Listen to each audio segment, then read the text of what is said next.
in season 3, and I can't believe it, episode 8, because we were answering one question on each podcast.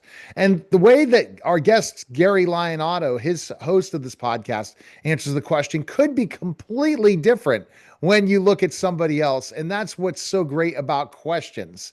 Isn't that right, Gary? Absolutely. It, all we are left with, actually, in my book, Singularity, Mankind's Search for Relevance, that is really what we're talking about in this whole thing. And actually, it's what the all societies starting to talk about. They're starting to realize that is the question: how do we stay relevant?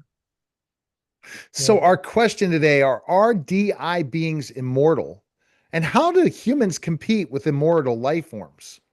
well, not only immortal, but as you said, 24/7. They work 24/7. And so how do we compete with the 24/7? How do we compete with their speed of comprehension and adjustment and change and everything else that they're doing?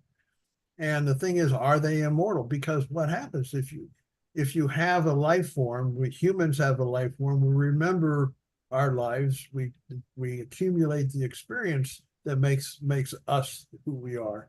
And that experience is all, over very long periods of time. Well, in our form, it's very long periods of time. But we're talking about a life form that is basically can upgrade, they can create new higher levels of intelligence, just from the standpoint of and then transfer their entire database to the newer higher up level of intelligence, and work faster and speed and everything else. So in effect, isn't that an immortality where you carry your experiences, and even though you may not be the same, computer chips are the same, but you still are able to carry everything with you. In a way, are you not in fact immortal? And I think that you could say they are. And the I, thing, I think they are immortal because they're never going to die. They're always going to improve and learn. And we only have a certain window of period of time. Hopefully, we live forever at one point in time because of DI. And we're going to see a lot of human cyborgs where you're going to be part human and part digital intelligence. That's coming soon. we hope And hope that would be, we need that. We need that ability to connect. because that will make us live longer. That will make us have more intelligence. And then we can use our real life skills with a computer to be unstoppable in so many ways. But the immortality in the 24/7, I think that the 24/7 thing is just something where you really have to look at work in a different way than we've ever looked at work before. Absolutely, it changes the whole slate. We can't, there's no way we can compete on that standpoint. And the thing is, do they compete among themselves? Competition between different digital entities. And part of me hopes that they do. And the reason I say that is we know that what makes this world the best, most successful economies in the U.S. has been that is the competition between people and humans trying to outdo the other person. Well, we're finding that happen in the digital world because we have different companies and different nations trying to outcompete the other nation in this, and at the highest level ever done in this world. So the thing is, do they, within the digital world, do they separate into separate entities and say, I'm going to compete against this entity over here? I don't know. Or do they operate as one whole system and compete against what? I'm not so sure. There would be somehow competition within.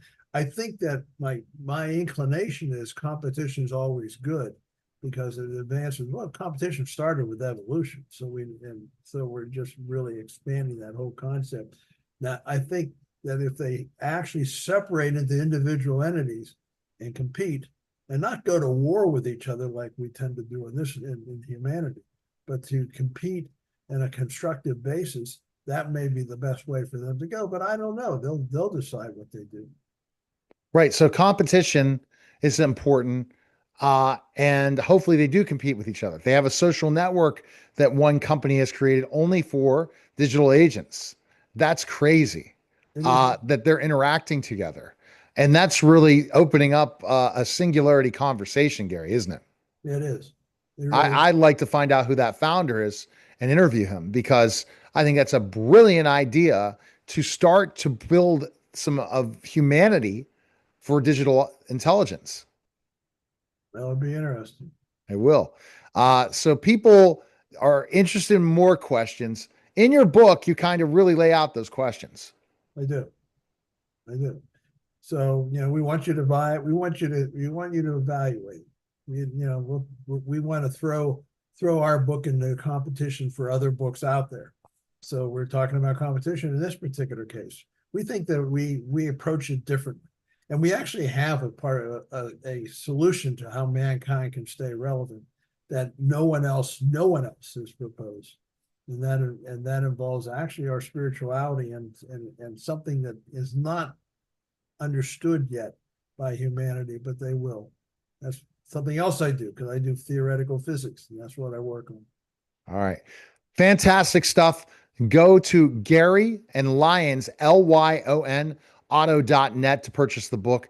There's a plethora of information out there. We do now have an AI agent on the page, a digital intelligence that is answering a few questions so far.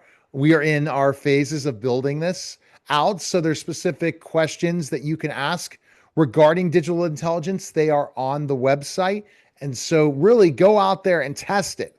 Tell us what you think because we're trying, Gary and I, to really bring singularity to your life for sure. Absolutely. All right. That was the special simulcast, the Neil Haley Show and the Singularity Podcast, guys. Take